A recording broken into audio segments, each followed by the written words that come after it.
de rectificar en este proyecto. Muchas gracias. Gracias a usted por compartir con nosotros. Seguimos adelante.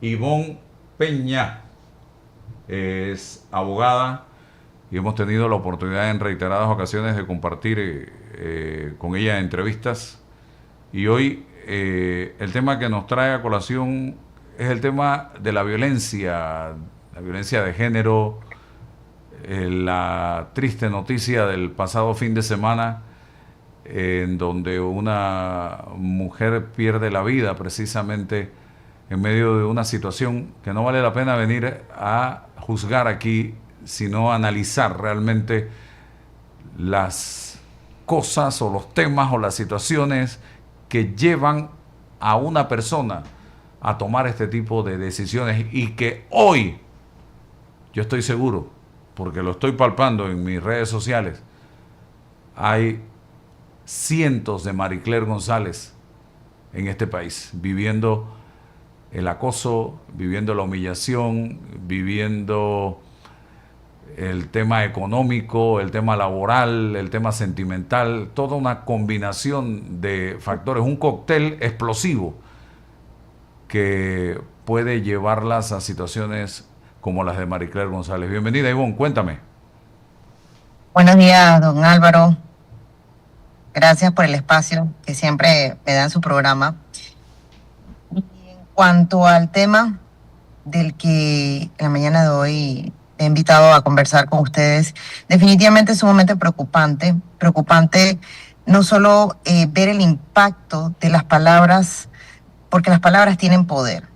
El impacto de las redes sociales, de la violencia mediática que yo he estado observando, y también no lo voy a negar, en su momento fui víctima de ella el año pasado en una situación pública y conocida, donde fui amenazada, donde fui difamada, calumniada, y me llevó a presentar varios procesos en el Ministerio Público. Pero no todos somos iguales, no todos somos fuertes, no todos tenemos trastornos, heridas de la infancia, ni otros temas que obviamente al unirse, al juntarse, se vuelven una bomba de tiempo.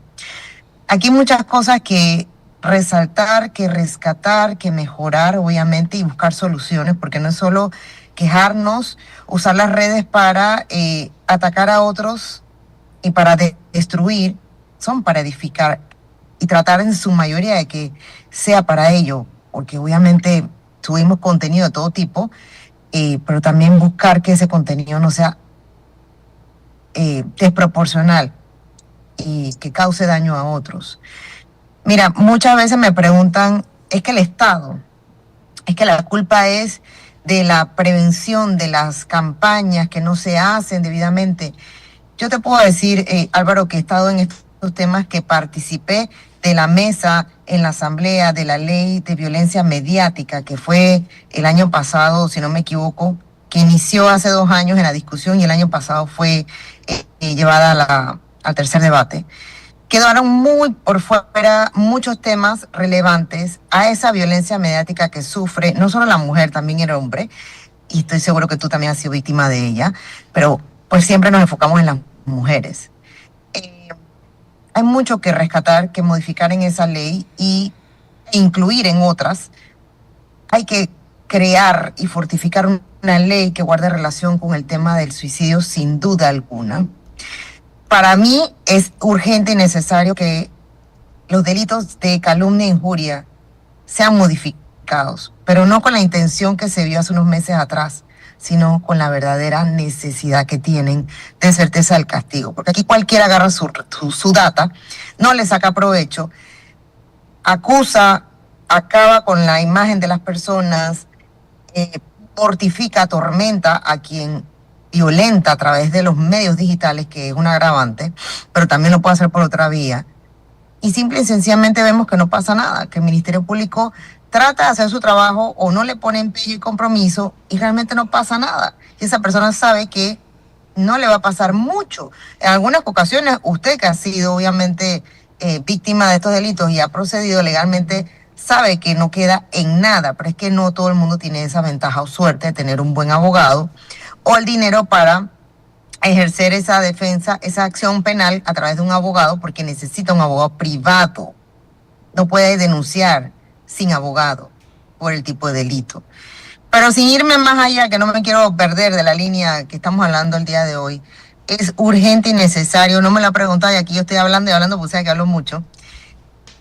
Es necesario y urgente para mí, como perfiladora criminal y como, pues, no experta, porque expertos no somos, conocedores, mejor dicho, en estos temas, hay que actualizar, hay que formar a los fiscales de atención primaria, que son, como quien dice, el primer interviniente con la víctima al momento en que va a presentar una denuncia en atención primaria. Ellos son los primeros que reciben a esa víctima. No saben de victimología, me consta, lo he comprobado. Minimizan el testimonio de esa víctima, la invisibilizan, muchas veces hasta se ríen. Y la víctima se da cuenta, dudan de su testimonio y le dicen, pero usted está segura, pero usted quiere denunciar, pero ¿no será que fue otra cosa? No hay que llegar a esto. No se puede, Álvaro. Y la víctima, ¿qué ocurre?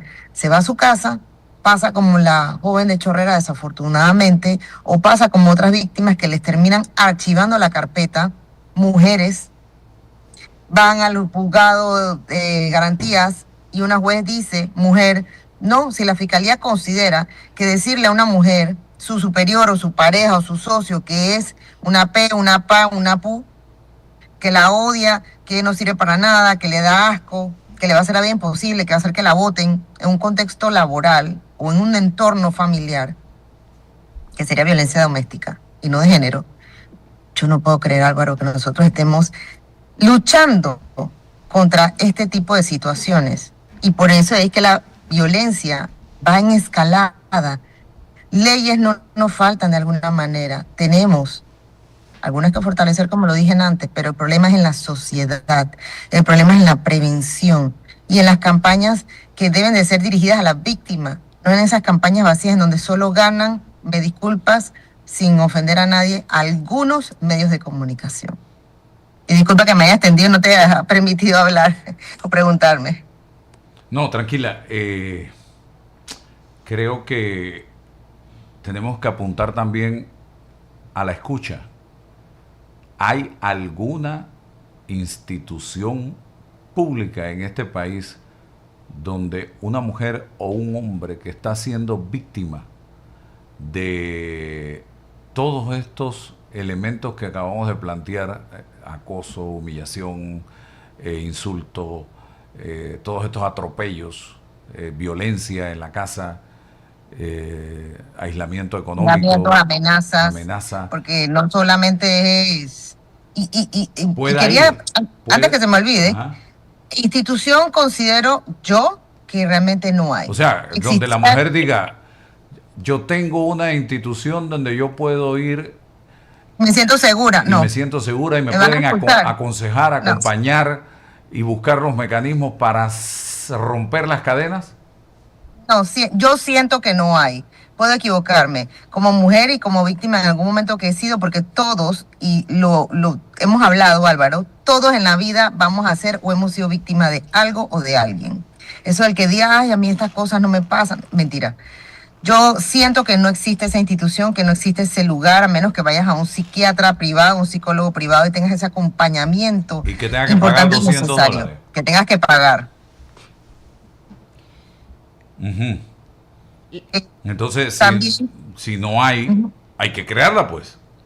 Es correcto. Siento que es necesario. Mira, el mayor de los problemas de las personas que sufren depresión estacionaria, que es cuando hay ciertas situaciones, Navidad, Año Nuevo, fiestas, o están pasando por un duelo, como nos ha pasado a algunos, o el nido vacío, o es estacionaria, ¿no?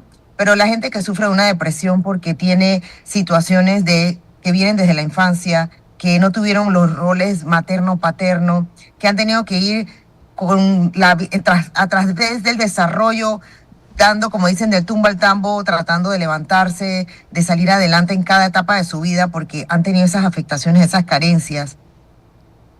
Necesitan a alguien que los escuche, no que les dé dinero, ni que les dé oportunidades, porque muchas veces las mujeres profesionales, como nosotras, conseguimos eso.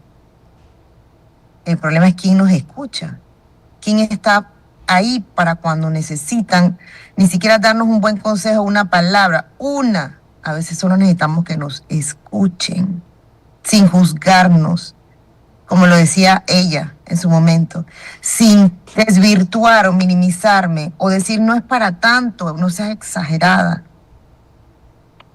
Eso es lo que necesita el ser humano, que está en una situación tan vulnerable como esta. Y peor si tiene trastornos, temas psicológicos que empeoran la situación y ante cualquier detonante es una bomba de tiempo. Irreversible. Licenciada Peña, buenos días. Tampoco, buenos días. Y no sé si lo identifica usted, tampoco veo una estrecha colaboración quizás entre las instituciones que debieran abordar el tema, llámese MIDES, Ministerio de Salud, Ministerio Público, órgano judicial, entre otros. No existe, quizás tengan algunos programas aislados de forma independiente, pero no hay una cohesión entre ellos, ¿o sí lo hay? Mira, yo pienso que no lo hay. Pienso, ¿por qué? Porque lo he estado observando últimamente, desde que veíamos la discusión de la ley mediática, la violencia mediática en redes sociales, que se juntó con la llamada ley Olimpia, que realmente lo que hicieron para mí fue un desastre, dejaron muchos artículos por fuera. Después viene el tema del Instituto de la Mujer. Para mí decisiones desacertadas, pero ¿quién soy yo para criticar esto, no? Como dice uno, pero siento que no la hay.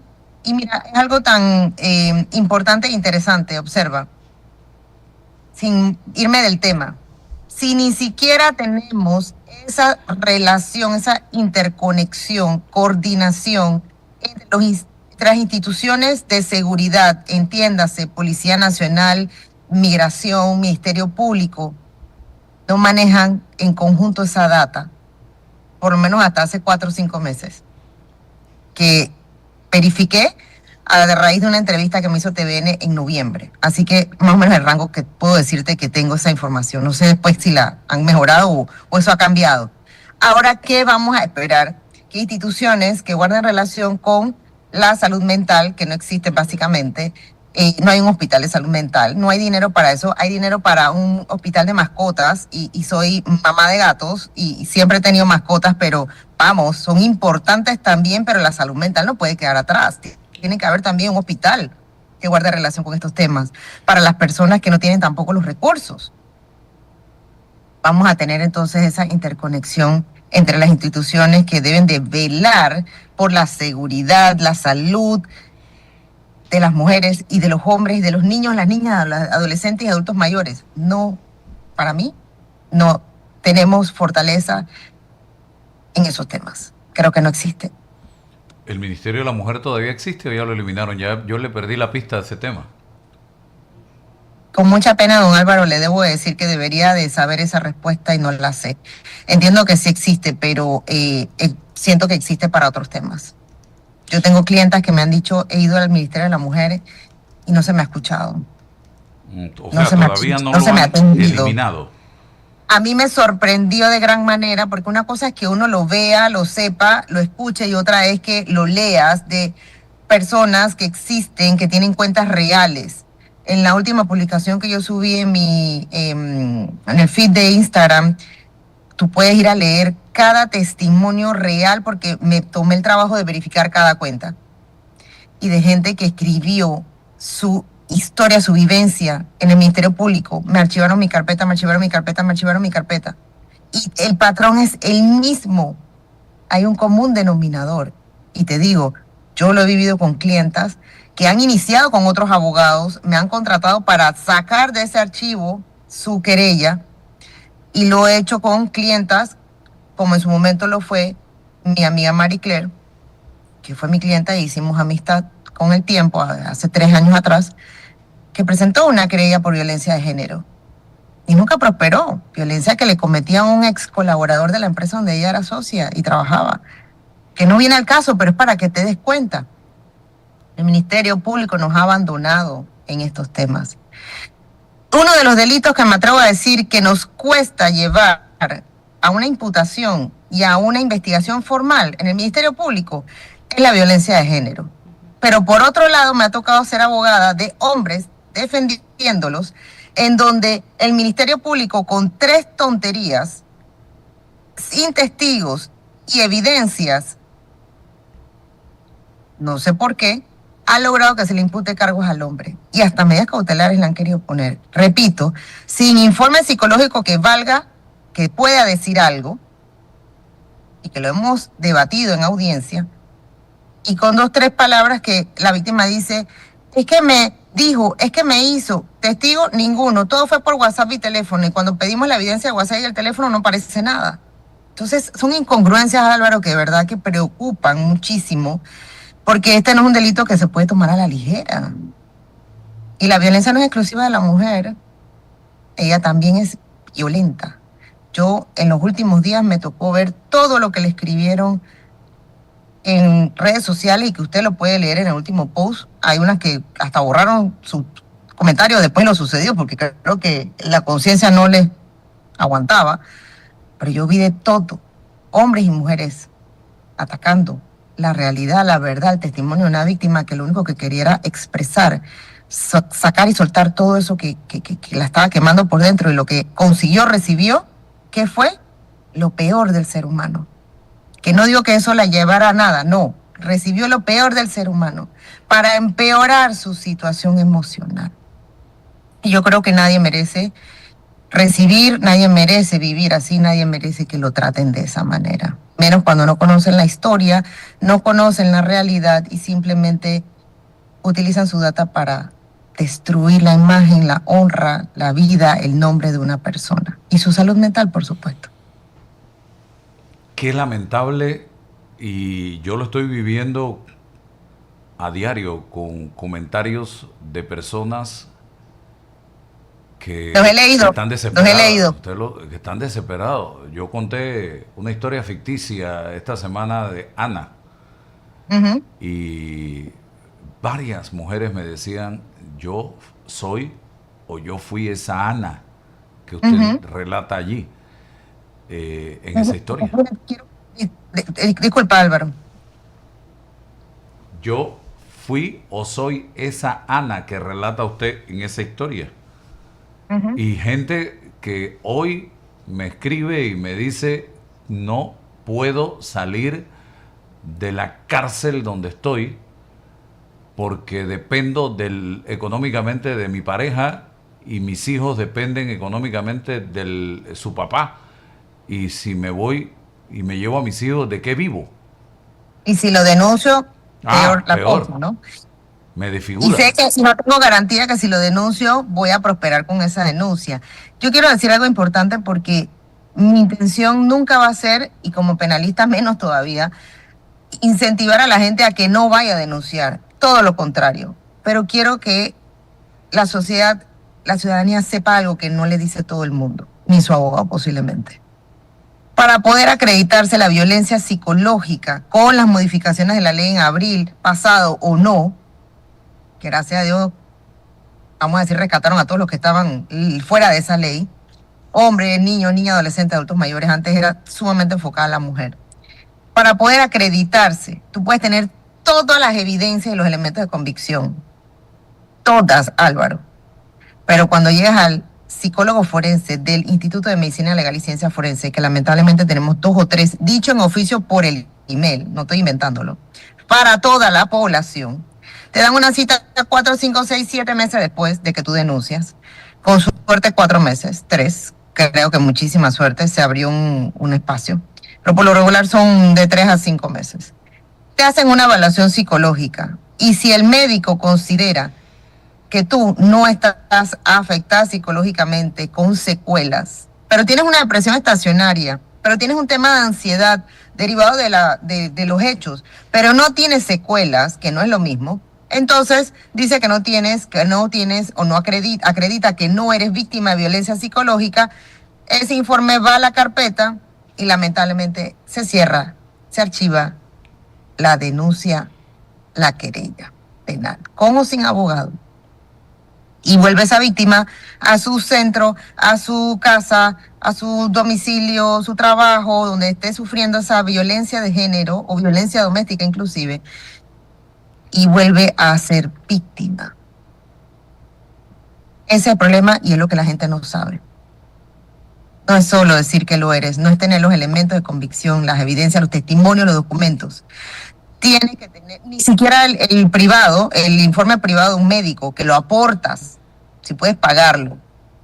Al Estado no le interesa, el que vale es el del IMEL. Y si el del IMEL dice que no eres víctima, te fregaste, tristemente. Y quiero decirte que he revisado informes de psicólogos forenses, no soy psicólogo forense, soy perfiladora criminal y penalista, pero trabajo y me he formado con uno de los mejores psicólogos forenses de Latinoamérica.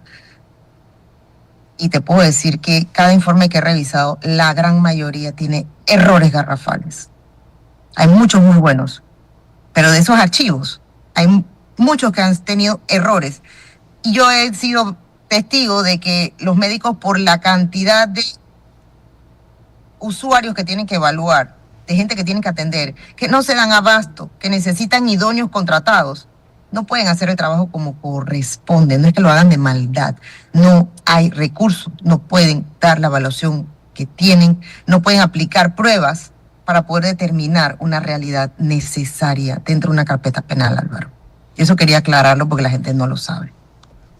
Creo que aquí hay un problema, y aquí tengo del que poco se habla, pero que está destruyendo vidas todos los días, y es la salud emocional, Ivonne, de miles de panameños, hombres y mujeres, porque la salud emocional no tiene género.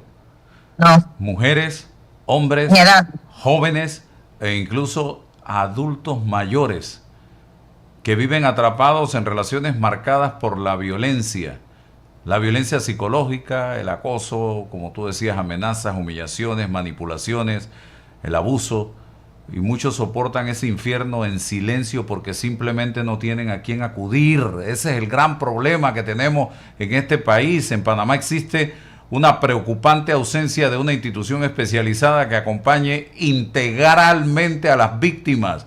No basta con presentar una denuncia. Quien ha sido víctima necesita ser escuchado, orientado, protegido y acompañado durante un proceso que en muchos casos resulta doloroso, como la agresión misma. El MIDES, Ministerio de la Mujer, el CENIAF, el Ministerio de Salud, ¿por qué no el Ministerio de Trabajo? Porque muchos de estos temas tienen que ver con el tema laboral. El Ministerio Público, el órgano judicial, no pueden seguir trabajando como islas. Es hora de que el Estado diseñe una verdadera política pública que culmine con la creación de un Centro Nacional de Atención Integral para víctimas, con psicólogos, psiquiatras, trabajadores sociales, abogados y personal capacitado para atender a quienes hoy se sienten abandonados y abandonadas. Lo más preocupante es que muchas personas ya ni siquiera confían en el sistema. Existe una percepción cada vez más extendida de que cuando el agresor tiene poder, dinero o influencias, las posibilidades de obtener justicia disminuyen. Esa sensación de indefensión hace que muchas víctimas callen, soporten el abuso y continúen viviendo con miedo. ¿De verdad vamos a esperar a que aparezcan más Marie Claire en la lista de víctimas fatales para entonces reaccionar? ¿Cuántas mujeres más deben morir? ¿Cuántos hombres deben terminar destruidos emocionalmente? ¿Cuántos niños deben crecer en hogares marcados por la violencia antes de entender que la prevención es mucho menos costosa que las consecuencias? Las prioridades de un país también se miden por aquello en lo que decide invertir. Y recientemente se anuncia la construcción de un hospital de mascotas. Sin restarle importancia al bienestar animal, resulta inevitable preguntarse cómo es posible que todavía no exista la misma voluntad para crear un centro nacional que atienda a seres humanos víctimas de violencia, acoso y abuso. ¿Acaso la salud emocional y la vida de miles de panameños no merecen esa misma urgencia? Un gobierno no puede medir su éxito únicamente por kilómetros de carreteras, megaproyectos o cifras de crecimiento económico. también debe ser capaz de proteger a quienes viven con miedo, devolverles la esperanza a quienes sienten que están solos y garantizar que ninguna víctima tenga que enfrentar su dolor en abandono.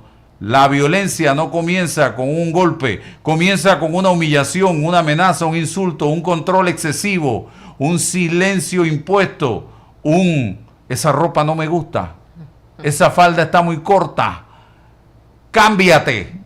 Si el Estado solo aparece cuando ya hay una tragedia, entonces está llegando demasiado tarde. Panamá necesita actuar ahora, no mañana, porque mientras las instituciones siguen discutiendo competencias y presupuestos, hay miles de personas en este instante librando una batalla silenciosa que para muchas de ellas puede terminar siendo una sentencia de muerte. Hace unos días participé de un congreso de la Divina Misericordia y un sacerdote que estaba allí presente hablaba de un retiro que se realiza, y lo digo porque lo hizo público allí, año tras año, para jóvenes, allá en la comunidad, en el distrito de Chitré, que fue fundado por el padre Segundo Familiar Cano.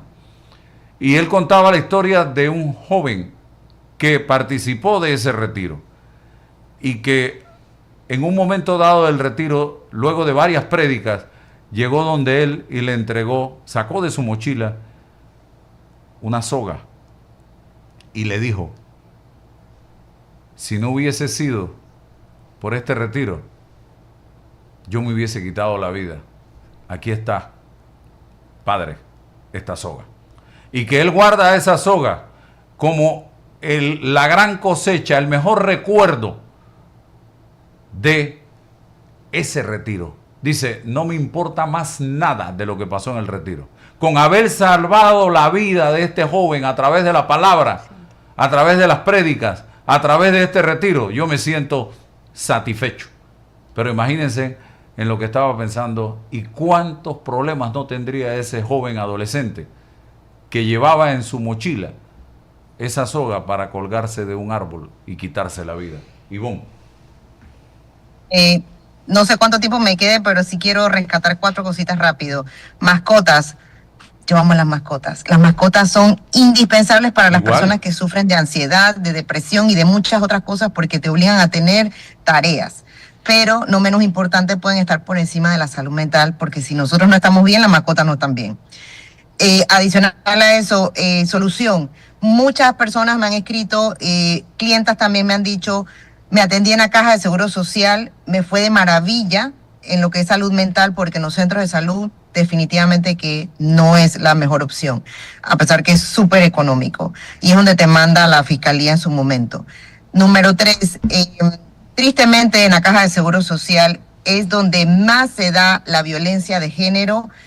Tengo varios casos, lo que dijiste es hombres de poder contra mujeres que tienen igual nivel profesional o superior, pero esos hombres tienen poder dentro de la institución, son amigos del director general, del otro, de aquello, y lamentablemente parece que estuvieran blindados. Y por último, 4º punto, Álvaro, indispensable en su momento, para alguna otra entrevista, el suicidio. La gente piensa que uno, repito, no soy doctora, pero he estudiado sobre este tema en relación a la autopsia psicológica, que todavía en Panamá no está en el catálogo del IMEL y que debería, como en otros países, ingresarse como pericia, que es indispensable. Puedes investigar un poco sobre ella. La gente no decide de un día para otro suicidarse. Es algo que en su mente ha estado ensayando, inclusive ha tratado e intentado, todos los días piensa en ello. No es de ya para allá. Para la gente que piensa que, despertó y dijo, me voy a quitar la vida. No, es algo que ha estado allí durante mucho tiempo, como el ejemplo vivido que has mencionado, y la persona llega un momento que dice, hoy es el día, y lo ejecuta, pero ya lleva dando muchas o pocas señales. Y por último, nadie es culpable de la decisión que toma otra persona en un momento de desespero, de tormento, que digo yo como que estar endemoniado, haber perdido toda esperanza. Nadie es culpable. La red de apoyo es indispensable, las amistades buenas, el círculo es indispensable, pero nadie es culpable, porque muchas personas van a terapia, van donde el especialista, se atienden, toman medicamentos, porque este es un tema químico también. Pero, de modo, la violencia trae más violencia, se acumula y lamentablemente se toman decisiones desacertadas para nosotros, quizás acertadas para esa persona, que hoy ya descansa de sus tormentos. El acosador, por llamarlo así, en todas sus facetas, es consciente de lo que está haciendo, lo hace premeditadamente y llega a pensar en las consecuencias de lo que está haciendo. Sí, no tiene empatía, no hay que ser narcisista, no todos los hombres son narcisistas, por Dios, existen mujeres narcisistas, o con el patrón, la patología del trastorno de histriónicos, búsquenlo en Google si quieren, es una combinación muy similar, tiene aspectos del narcisista, pero no es narcisista per se. Lamentablemente hay mucha gente que no es psicópata, pero tiene rasgos psicopáticos y obviamente actúan de esta manera, disfrutan hacerle daño a otros, en escribirle cosas horribles a uno, me incluyo, en amenazarte a través del mensaje directo utilizando su cuenta personal y su data y no les importa. Es una cosa impresionante, Álvaro, usted lo ha vivido y he visto cómo le escriben locuras, cosas para no entrar en calificar las palabras, pero cosas que de verdad que uno quisiera y no saldría nunca al Ministerio Público denunciando esto, pero no hay certeza del castigo y mientras no haya certeza del castigo, existirán los agresores en potencia, otros en no tanta potencia, seguirán acumulándose, estos temas van a seguir escalando mientras no se tome control y prevención para evitar que esto siga ocurriendo, pero de verdad con programas sostenibles, no curitas. Nosotras las víctimas, porque todos somos víctimas, no necesitamos curitas para esto, Álvaro. Muy bien, bueno, agradezco a Ivonne Peña. Entonces, Ivonne, tú conociste a Marie Claire. Sí, yo conocí a Marie Claire hace aproximadamente 3 años. Como dije, fue mi clienta, me la recomendaron y a raíz de eso hicimos una amistad. Tuvimos la oportunidad de conversar en varias ocasiones en donde ella se sentía afligida, mas no reflejaba pues tener o pensar en una decisión como esta. De hecho, me vi sus publicaciones cuando, sin ánimos de hablar de esto, pues vi sus publicaciones cuando empezó a exteriorizar su vivencia, su situación de agresión los últimos días del mes de junio, y leí todo lo que ella subía en sus historias de la gente que le escribía horrores a través del mensaje directo. Qué bárbaro. Eso conllevó a que hiciera una publicación, la última que subió el 1 de julio, en donde también tú vas y puede que ya no estén porque muchas lo borraron, cosas espantosas, otra gente, mucha gente apoyándola, orientándola, ¿sabes? Dándole ese calor, pero eso pues sin duda alguna lo único que hizo pues acumular más daño colateral, más daño directo de todos aquellos que no supieron comprender y entender su situación.